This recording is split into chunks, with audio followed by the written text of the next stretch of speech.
Hi, my name is Barbara, and I am here with a message. I just wanted to talk about something that I just noticed. I'm trying to talk loud because I don't have my microphone today. Where I'm at right now, I don't have my microphone. But I was reading over Genesis and over the creation story, and just trying to get a reminder from God that I am creative, and who better to get that reminder from than the Almighty who created everything?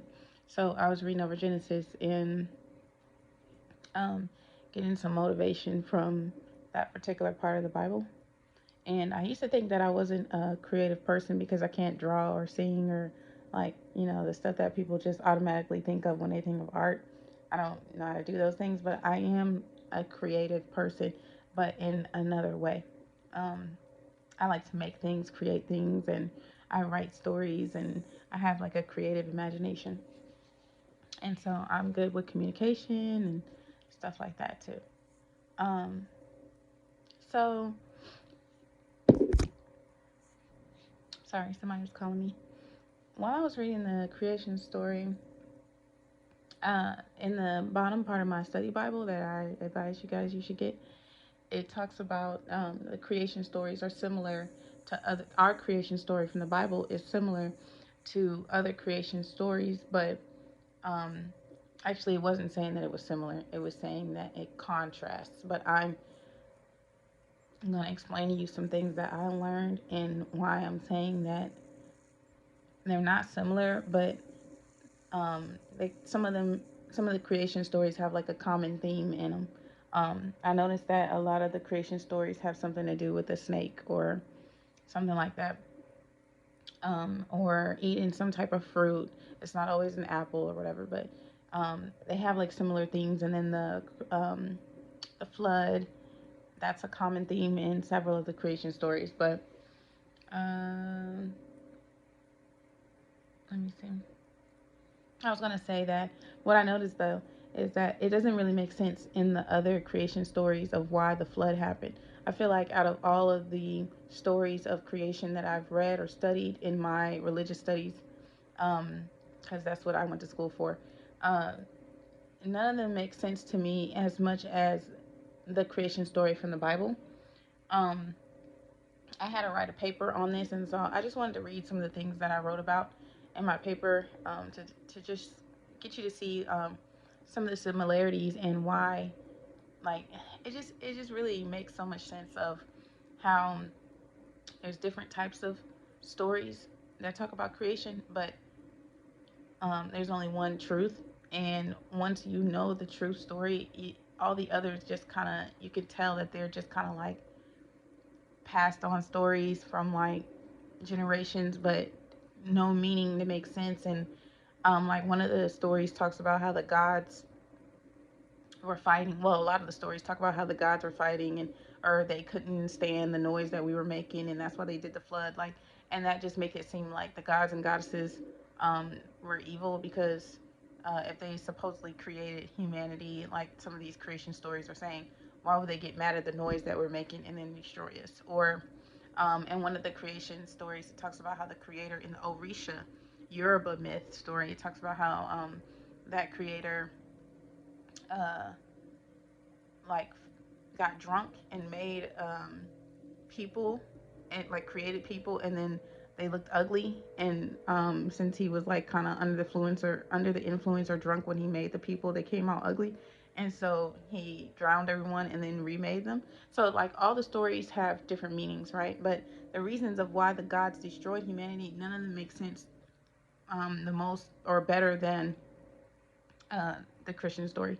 So um, so here's just something that I wrote about. It says all the tales involve the cosmos, gods, and humanity to some degree. A story that is more focused on the cosmology, or I don't know if I'm saying that right, or the universe is the Aztec mythology. It focuses on the theme of who will become the next sun, as in like a planet sun. So in that mythology, Aztec mythology, it talks about who's going to be the next son or the greatest son. You know, like in Christianity, we have Jesus as the son of the creator, which they're really one, but if you're a Christian, you already know how to fathom what that really means, okay? But they're battling like the gods. They're battling over who's going to be the next son, and that's an element that's considered to be outside of Earth, but still a part of the universe.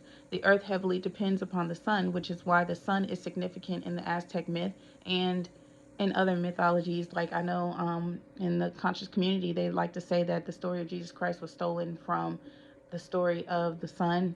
Like they try to say that it's all mythology or it goes hand in hand, and they stole the story or plagiarized it when it's not. It's not the truth. You need to realize that a lot of demons fell from heaven when the evil forces took 1/3 of the angels, and they came down here, and I guess Satan promised them some type of fame down here, and so they came up with all these false doctrines for you to get off of the narrow path straight to heaven and go down this path, this path. And if you just veer over on either side a little bit, you're already off the path. So they come with these false doctrines and stuff so that God's children can fall victim to them and then get off the path and not end up where we're supposed to be with our Creator. But anyway, it's just interesting looking at their stories though, and like how much of they're a myth. Like they're like when I say myth, it's like they don't resonate with you at all as being truth. Okay, but there are some people who I feel like they have um, I would today they would call it mental illness. In the Bible it's called like a reprobate mind, where you don't know right from wrong, so you just believe in anything. You believe in any seducing spirit or any seducing voice that tells you about a doctrine, and then you start falling into it. But anyway, um the stories that focus on gods or theogonies, I don't know if I'm saying it right, this is like theology words and stuff, but they the stories that focus on that of the Yoruba myth, Aztec myth, and the Apollodorphus myth, if I'm saying that right. I wrote this paper, I got 100 on it, but like I don't even know how to pronounce half these words. But I know what they mean though. But these are all different myths that revolve around gods and orishas, which are also like orishas are in like the African in their religion or whatever, Ifa, they call the gods and goddesses orishas, okay? But these gods and goddesses in these other religions, they oversee over humanity. Instead of like giving all the power to the almighty most high God, it's like the gods and goddesses underneath them are the ones that rule over us. And like the only thing I can agree with as far as like Greek mythology is that a lot of their stories talks about there being like gods that were like half god, half human, and these are a result of kind of like in the biblical text where these Nephilims were being made, or they were mixing with the human race, which was something that God was totally um, not okay with. It's abomination. It's almost the same level as a human doing that same thing, like making children with an animal or trying to make children with an animal. So when God saw that they came here and was trying to do that with us, God kind of regretted making humanity because that's how disgusting and abominable that is to him. But in a lot of those Greek mythology stories, they're about um, people like Hercules being half human, half God, and like a mixture of the two, like being a mixture of the two, like and having more power than a regular human, but less power than the god or that it came from or whatever. But yeah, like I feel like some of that has some truth to it because there are parts in the Bible that talk about when the gods mixed with us and created this race of people that were a little bit more. Um, I don't know. I guess they had some deformities, but they also had other abilities that regular humans didn't have. I don't know, but these are in the Greek mythology stories. So myth, the word myth doesn't even really mean like something that's false or made up or whatever. Like the definition of mythology changed so many times over the course of the word being made that it has many different meanings and connotations. When people first think of the word myth, they think of something that's not true. And it's more like what the devil does, where he mixes like truth with um, false facts, or not facts. What in the world? Because of obviously a fact is something that's true, but he mixes facts with false things that are not true. And when you mix the two, it blurs the line. And um, to get people to believe something that is false, you have to mix it in with truth. And so this is what people did, and that's why today people are still believing in these different mythologies. But um, these myths do revolve around the importance of higher gods creating the gods or the humanity. And um, the stories are detailed about the record keeping or the genealogy, which is how our genes came to be, of the gods and their role in creation. The tales that focus on the creation of humanity, mortality, and immortality is the story of the creation from the Hebrew Bible and the story of Gilgamesh, which a lot of people in the conscious community, I call them, never mind. I don't even want to say what I call them, but those people in the conscious community, they like to say that the Hebrew Bible story was stolen from the story of Gilgamesh because of artifacts, like basically showing that the story of Gilgamesh is older than the story of the Bible. And the story of the Hebrew Bible and Gilgamesh, they both kind of focus more on life and death. But we all know that that's not the truth. Like I said, the Gilgamesh, to me, in my opinion, is a false doctrine that came out. A lot of the false doctrines that came out before the Bible was written and put into words. A lot of people like to say that it was like the Bible was plagiarized because it came out um, at a later time. And so, since some stories came out before the Bible, but you got to realize since some stories came out before the Bible, a lot of people think that they're more true. But that was the whole trick of the enemy, because once you're in the right setting and you have the right atmosphere, you'll know the truth when you hear it. And the thing is, a lot of people just haven't been in the right atmosphere to know or recognize the truth. And so they just get caught up. But these stories, they are similar. What else did I write here? Um, and they're similar in certain ways, but in other ways, like how the Bible is so detailed and like it just makes sense. The other stories don't. It's very like cut up, choppy. Pieces of the Gilgamesh tablets are missing, so it's not really even a clear story. But yeah, and the story of Gilgamesh and the story of even Adam, they're both involving this sneaky snake that has ruined the chances of restoring something that's basically dying or decaying, which in this case it was humanity. Once they started sinning, and that's when death entered the door. And so um, the sins are rooted in the sneaky snake, which is in both of these stories. So that's why people like to say that it's plagiarized, but it's not. It's just that some of these uh, enemies, these demons and stuff, they're very intelligent because they've been here. They got kicked out of heaven a long time ago. They've been here for a long time. And so they're good at making up false doctrines and stuff. And these gods and goddesses that we hear about, a lot of these names are the names of these fallen demons who, the devil said, hey, I'll give you this fame while you're on earth until judgment day, when God basically decides to send all of those demons to hell and stuff. So in the meantime, they have plenty of time to come up with all these false doctrines. And so that's what these doctrines are. They're doctrines that came out before the Bible was actually put together. One second.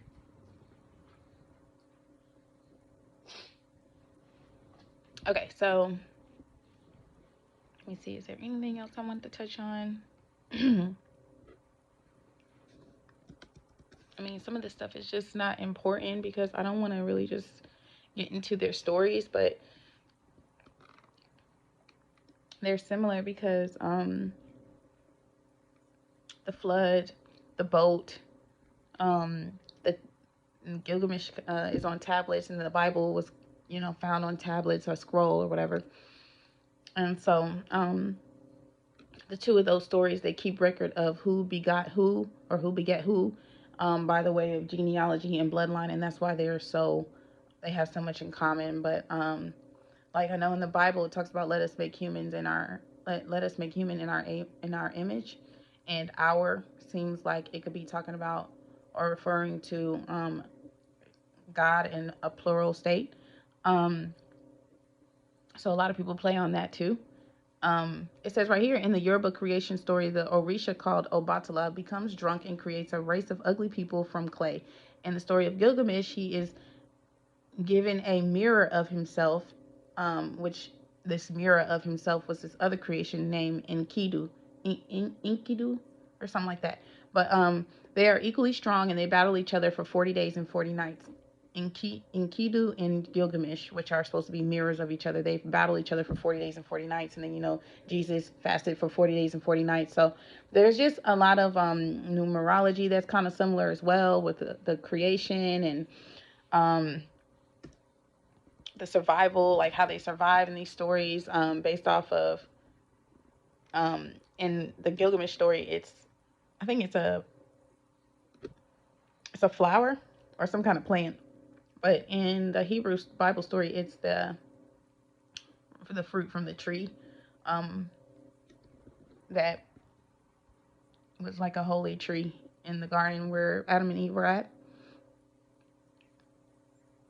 And Gilgamesh actually goes to see someone, and he gets this holy plant or whatever that's supposed to save him from um, I don't know. It's just a very interesting story, the story of Gilgamesh, but it just doesn't make sense. Like, and for me, I'm a truth seeker, so I'm looking for truth in stories, and some of the stuff just sounds like quote unquote mythology because it just doesn't sound like a real story that makes sense. Like, it just doesn't. But when you hear the story of the Hebrew Bible, it just makes sense of why God was doing what He was doing. Um, and the Orisha story to me is just how they say that their God, I think it was Obatala got drunk or whatever, and then created humanity when they were deformed and imperfect, so then he remade them again. And another God named Olaron was the one that actually breathed the life and death into them. I mean, life and breath into them. So they had like different Orishas in charge of things, whereas in the Bible, God Almighty is in charge of all those things. So that's kind of the difference between the stories. I don't want to get too carried away with the myths or whatever, but I just wanted to talk to you about how they are similar. There is a story too, like several Noah Ark um, stories where I know in Egyptology or whatever they have what's called the New Ankh, which was like a similar story with a big boat or something like that for survival. There's all these different stories, but to me, it's just showing how even in the Bible, how God separated all the people, and there's all these different people in different parts of the world, and they're all passing down their stories, and stuff gets changed up the more it's passed down. And I think it's called a slippery slope or something like that, where stuff just gets changed up. But that might not be what it's called. But yeah, something happened where information got switched up, and that's how we have all these different myths or whatever. But there's only one truth. I hope you search for it and find it. I know I have, and that truth to me is, the creation story of the Hebrew Bible with God and, Jesus, Holy Spirit. And that's who I feel like was with God when God created, because there is a scripture in Hebrews where God is saying to Jesus, "You were with me when I formed all creation." And then Jesus was born and given like exponential growth, like in knowledge. That's how he knew so much so fast. But God, when he came as Jesus, did humble himself as Jesus, because Jesus had lots of gifts and lots of powers, but some of those powers, when you're in a human body, he humbled himself and didn't really have those when he came into that body of Jesus. He humbled himself and didn't have the same powers that he had as if he was like the almighty creator God in the heavens, because obviously he was here on earth. But um no, I'm just saying, like, lots of similar stories, but only one truth. So I hope you find the truth, and I hope it makes sense to you. And I'll talk to you all another time. Bye. What does this mean? I don't know. Oh my god. I was trying to do this, but only one finger went up. Oh, okay, bye.